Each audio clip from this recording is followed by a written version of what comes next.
This is the Star News Brief. I'm Joel Iregi. The country's political landscape is headed for a major twist after Jubilee Party endorsed former Interior Cabinet Secretary Fred Matiang'i as its 2027 presidential flag bearer. The party, led by former President Uhuru Kenyatta, resolved at a meeting on Wednesday that Matiang'i would be their man to take on President William Ruto for the country's top job. The Kenyatta family's backing of Matiang'i could complicate the race for Wiper leader Kalonzo Musyoka and former Deputy President Rigathi Gachagua, who have both been angling for Uhuru's support. Citing what he said was Matiang'i's track record, Jubilee Deputy Party leader Joseph Manje told The Star the former CS was chosen because he performed well, transformed the country's education sector, and they believe he can replicate that.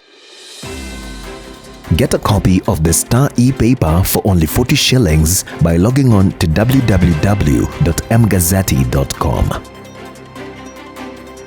Western Kenya is promising to be a crucial vote bloc in the next elections, with top contenders literally camping in the area with hopes of securing the support of the region. With 2 years to the polls, major political players, including President William Ruto, ex-Deputy President Rigathi Gachagua, and Wiper leader Kalonzo Musyoka, have shifted their focus to 5 counties of Mulembe Nation. Ruto last week unleashed his political might and state power in a packed 5-day charm offensive to fend off rivals and market his unity government to the region. The president's UDA party has also merged with Musalia Mudavadi's ANC, a strategic move believed is part of the broader scheme to win the region. Ruto's tour, criticized as early campaign, is the strongest indication that the government has a special focus on the region.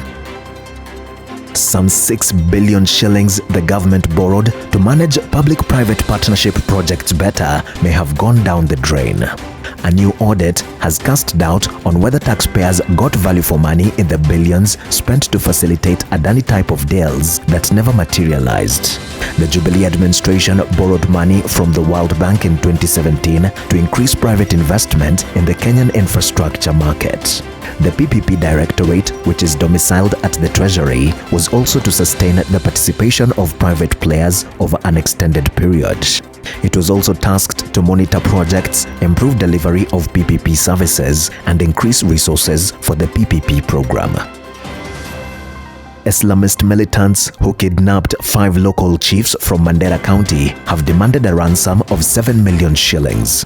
The incident, which occurred on February 3rd, a day before President Ruto arrived in Mandera, sent shockwaves through the community and prompted a race against time by local leaders to raise the required funds while simultaneously urging the government to intervene. The 5 chiefs, Mohamed Adawa, Mohamed Hassan, Mohamed Noor, Assistant Chief Ibrahim Gabo, and Senior Chief Abdi Surau were on their way to El Wak for official duties when their vehicle was intercepted by the suspected militants near Iresuki village. For decades, Mzee Juma lived a life that many would consider careful and uneventful. A father of 6 and a grandfather of 10, he had always been the one to advise his grandchildren against risky behavior to avoid contracting HIV.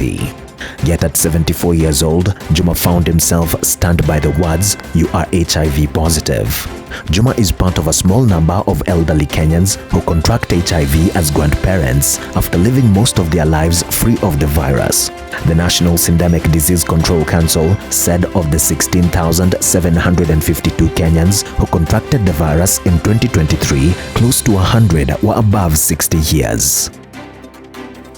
Get a copy of the Star e-paper for only 40 shillings by logging on to www.mgazzetti.com.